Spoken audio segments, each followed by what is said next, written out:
this was quite the vent. I kind of hate gamers.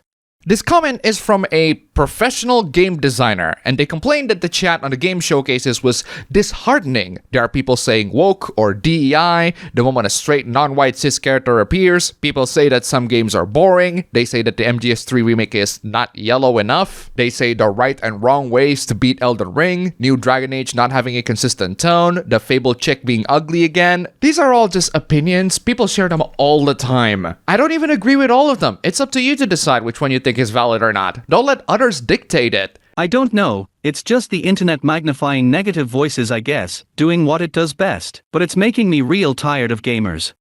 Yeah, sounds like this job is not for you. This isn't just a gamer issue. Everyone just loves sharing their opinions online. Here's my suggestion. Step away from the screen, go outside, get some fresh air. People on the internet have opinions, and they're not afraid of shoving it down your throat at every opportunity. If you don't want to listen to any of them, then the internet is not a place for you. It's up to you to filter out the opinions you want to hear and see which one you really should care about. Speaking of opinions, here's a bad one. Remember a couple of videos ago where someone said that the best game developers are the ones who don't play games? This person cited Disco Elysium as one of the examples of that. For the record, I love Disco Elysium. It's one of my favorite games and one of the greatest games of the last decade. I do see where you're coming from, but not every game needs to be Disco Elysium. The same way not every game needs to be Doom. That's not where the bad opinion is. Disco Elysium in particular gives us a heartbreaking glimpse into a world where video games made some kind of attempt to mature as an art form and make some step towards moving beyond just being adolescent escapist fantasy.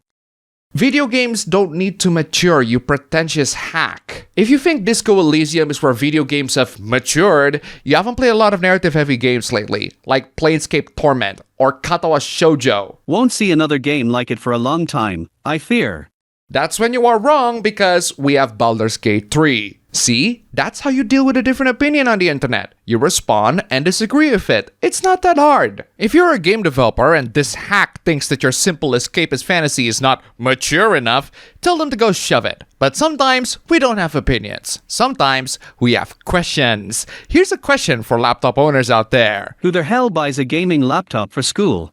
Plenty, actually. I've seen middle schoolers and high schoolers who own gaming laptops. The battery life isn't great, but if you own a laptop, I recommend you plug it in anyway for maximum performance. This applies to both gaming and general use cases. As for why people own gaming laptops for school, for general school purposes where you mostly write projects and stuff, you don't really need a gaming laptop. But if your school requires you to make projects that require the GPU, such as video editing or 3D rendering, if your project requires a beefy CPU or GPU, that's where gaming laptops come in handy. They do offer great power and maximum performance if they are plugged in, that is. Oh, I forgot one more thing. It's a gaming laptop. You can play games on them. Heck, I recommend getting a gaming laptop over a PC if you don't know how to build one. Unlike consoles, you can bring a gaming laptop anywhere and play games anywhere, preferably near a plug. We got a lot more takes for you guys, but before we get to all that, here's a video of the glitched out building of King Power Mahanakan in Bangkok, Thailand. Also, huge thanks to all these wonderful sponsors. You are all fantastic. If you want to see your names among these legends, then check out the links down below, just $1. And you have supported this channel a lot. Seriously, thank you so much. And now, let's talk about how the internet is unsafe. A couple of videos back, I talked about how the internet is not a safe space for minors, and that if you're a minor on the internet, you should not interact with any adult, period. This also applies to adults as well. Do not talk to minors. If you know that a person is a minor, the last thing you should do is to talk to them. You idiots love the idea of keeping children ignorant for some reason. No, we love the idea of keeping children safe. It's unrealistic to ask minors to leave the net, so here's a more realistic solution. Do not make any posts online if you're a minor. Only talk to people that you know in real life, and keep your profiles private to only the people you know. The more responses I get convince me that the people who insist that the internet is unsafe are the ones making it unsafe.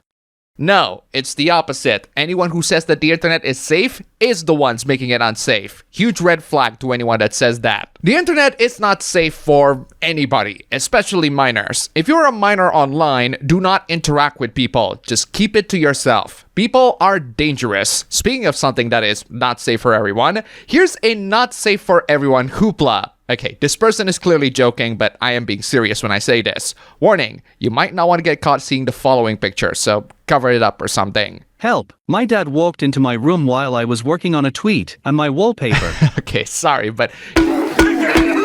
I don't understand why you want to have your wallpaper be something this horny. I don't care whether it's furry or anime girls. If you're embarrassed about it, don't have it as a wallpaper. This is the consequence that you must endure on your own. You brought this on yourself. My wallpaper on both my phone and my desktop is pure black. My desktop doesn't even have shortcuts on them. My phone has a couple of apps, but that's it. If I want to watch something horny, I do it in places where no one is looking. So if you don't like people seeing you seeing something horny, don't have it as a wallpaper. Speaking of horny, here's one place where I did not expect horniness prevails. Did you know that we have a problematic Mortal Kombat discourse? No, it's not because of the excessive gore and blood.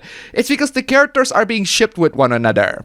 Wait, what? There's a huge pro-shipping problem in the Mortal Kombat fandom. No, there isn't. What are you on about? I'm going to make a master thread of all those weirdos with proof of their nasty-ass crap for the rest of us to avoid. Okay, what have they done that was so nasty? Apparently, it's incest and shotas. These are just fictional characters. I don't understand how committing all sorts of fatalities on them is fine, but the incestuous sex is way too far. I love how the fandom is as equally sex negative as the series, and I'm genuinely surprised that there are still fans of Mortal Kombat 1. Just play Armageddon again, even if the fatalities aren't as fun. Video game gore is not as bad as pro-shipping, yes. Glad we could agree. Nope, we do not agree at all. Your priorities are dumb. I don't know what to do with the newer Mortal Kombat fans nowadays. The same can be said to the newer anime fans because they try so hard not to be weird. Check out this poser. Videos like this is why I'm scared to tell people that I watch anime. Yeah, well, no one's asking you. I don't watch a lot of anime as of late, but I did watch Reacher Season 2. That was awesome. Also, that's Gorgura, who is a VTuber. An anime VTuber, but a VTuber nonetheless. The video is someone putting Gura at the top of a juice dispenser so that it looks like Gura is pissing on the glass. Okay, let me get the still bats. Us normal anime fans got to stick together. Normal anime fans? Is such a thing even exists? You weird for this. People like you set the community back 100 years. This is straight up weird behavior. I think you should have said caveman behavior. 100 years? I'm pretty sure people were pretty civilized in 1924. That's the year where Hitler was arrested on April Fool's Day. I'm not even kidding, look it up. Thankfully for you, anime is mainstream enough that people can watch it without judgment.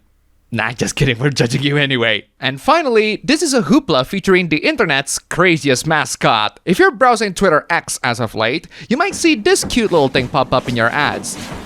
That's Chiitan, the crazy Japanese mascot. The reason why you're seeing Chiitan on the timeline is because Chiitan bought all the ad spaces so that you are not exposed to all sorts of crypto scams. Chiitan is doing the Lord's work if you ask me. Some people decided to make a semi-not safe for work Rule 34s of her in the form of the person inside the costume, but that got a bit of a stupid backlash. Weirdos just love sexualizing everything, don't they? That's just the internet on a normal day, so welcome to the internet. Apparently, this person is a minor who has a polyamorous relationship with about 7 people. Call child services. Have this little psychopath committed. Sexualizing the person behind the mascot, a real human being, is objectively wrong. That makes no sense because we don't know who's the one wearing it. It could be multiple people for all we know. Regardless, Chiitan is a phenomenon that will always linger on Twitter X. And that's all for the video today. Thank you all so much for watching. If you enjoyed this video, please don't forget to click the like button and subscribe for more. Don't forget to check out my ABB Show stream channel, link down below. Go subscribe as always. Thank you for watching, and I will see you all next time.